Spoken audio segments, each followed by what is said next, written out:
Tonight you're going to lie down and close your eyes. Nothing will happen, your body will wait, your mind will wait, and it will keep waiting because tonight, sleep never comes. Sounds like a nightmare, right?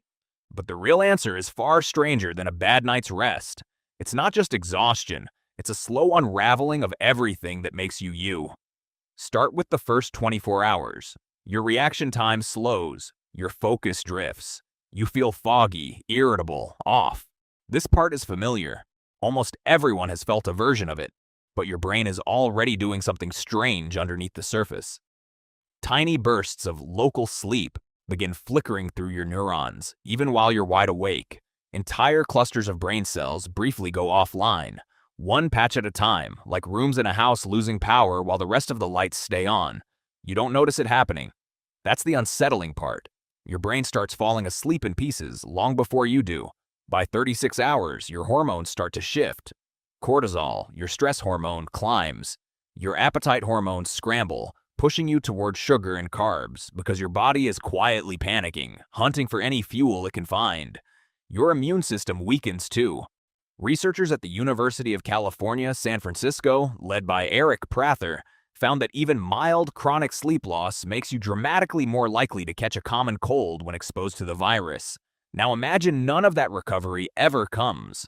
What happens when the debt never gets paid? At 48 hours awake, something called microsleep begins. Your eyes stay open, your body stays upright, but for 1 or 2 seconds at a time, you are unconscious, gone, then back with no memory of the gap. Drivers who fall asleep at the wheel often have no idea it happened. Their eyes were open the entire time. This is your brain forcing sleep on you in tiny stolen moments, whether you allow it or not. It's not a choice anymore. It's a demand. Push past 72 hours and the mind starts to bend. In 1964, a 17-year-old named Randy Gardner stayed awake for 11 days straight as part of a science fair project, monitored by Stanford sleep researcher William Dement. By day 3, Gardner struggled to focus his eyes. By day 4, he began hallucinating, mistaking a street sign for a person. His mood swung without warning. His short-term memory started failing him mid-sentence. He wasn't losing his mind in some dramatic, movie-like way. He was simply losing the machinery that holds a mind together, piece by piece. Here's the part most people don't know. Your brain doesn't just get tired without sleep. It gets dirty, literally. Neuroscientist Micah Nittergaard and her team discovered a cleaning system in the brain called the glymphatic system, which flushes out metabolic waste, including a protein called beta amyloid, the same protein linked to Alzheimer's disease. This cleanup happens almost entirely during deep sleep. Skip sleep and the waste piles up. Now stretch that across weeks, months, years. What does a brain look like that never gets to take out its own trash? This isn't hypothetical for everyone. A rare genetic condition called fatal familial insomnia offers a real devastating preview. It attacks the thalamus, the brain region that regulates sleep, and slowly strips a person's ability to sleep away entirely. Patients spend their final months in a twilight state, neither fully asleep nor fully awake, drifting through vivid waking dreams while their bodies deteriorate. Their heart rate and blood pressure spike. Their body temperature becomes unstable. Eventually, their organs simply give out. It's one of the clearest signs science has that sleep isn't a luxury layered on top of survival. It is survival. So why does something so vital feel so optional in modern life? Because for most of human history, choosing not to sleep wasn't really a choice at all.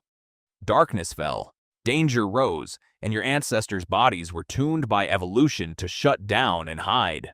Fire and firelight bought a little extra time by the flames, but true, sustained wakefulness after dark was rare and dangerous.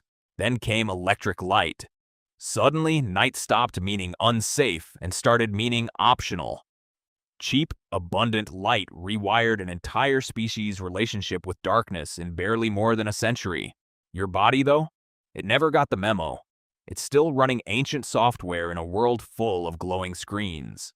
Sleep researcher Matthew Walker, author of the influential book on sleep science, Why We Sleep, has spent his career arguing that modern society is running a massive, uncontrolled experiment on itself. Chronic partial sleep loss, spread across an entire population, correlates with higher rates of heart disease, diabetes, anxiety, and depression. This isn't about one wild night without rest.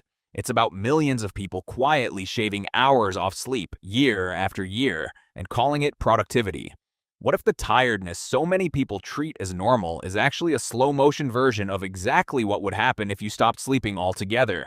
Just stretched out, diluted, easier to ignore. Now push the thought experiment to its true extreme. What if your body couldn't sleep at all, ever again, with no illness, no gradual decline into death, just permanent wakefulness? Within days, your emotional regulation collapses. The amygdala, your brain's alarm system, becomes hyperactive without sleep to calm it down, according to research from neuroscientist Matthew Walker's own sleep lab at UC Berkeley. Small frustrations start to feel unbearable. A dropped phone call could trigger the kind of reaction usually reserved for real danger. Your prefrontal cortex, the part of your brain responsible for judgment and impulse control, essentially goes offline. You'd be an emotional live wire with no brakes. Within weeks, memory formation breaks down almost entirely. Sleep is when your brain moves the day's experiences from short-term storage into long-term memory, sorting through what matters and what doesn't. Skip that step forever, and you'd exist in something like a permanent present tense. Conversations would slip away as soon as they ended. Faces would stop sticking. You'd be awake for every second of your life, and somehow remember less of it than someone sleeping 8 hours a night. Isn't that a strange kind of irony? More time awake, less life actually retained. Within months, your body would likely begin failing the way fatal familial insomnia patients' bodies fail. Unstable temperature, spiking blood pressure, a slow physical unraveling that no amount of willpower could stop. Sleep, it turns out, isn't downtime. It's maintenance. It's the body's only scheduled window to repair muscle tissue, consolidate memory, regulate hormones, and flush toxic waste from the brain. Remove that window permanently, and the entire structure of a human being starts to come apart at the seams. Not from something attacking you from outside, from simple, ordinary neglect from within. Here's the twist most people never consider. Sleep isn't the opposite of living. It's the price of living well. Every hour spent unconscious is an hour your brain spends silently repairing the exact system that lets you think, feel, and remember at all. Evolution didn't design a defect into the human body by making sleep necessary. It designed a subscription. And like any subscription, skipping payment doesn't erase the bill. It just lets the debt quietly compound in the background, hoping nobody notices. So when your alarm goes off tomorrow after a full night's rest, notice something. Notice that your thoughts feel sharper, your mood feels steadier, your memory feels intact. That isn't a neutral default state you're entitled to. It's the result of billions of neurons working an unpaid night shift, cleaning house while you were somewhere else entirely.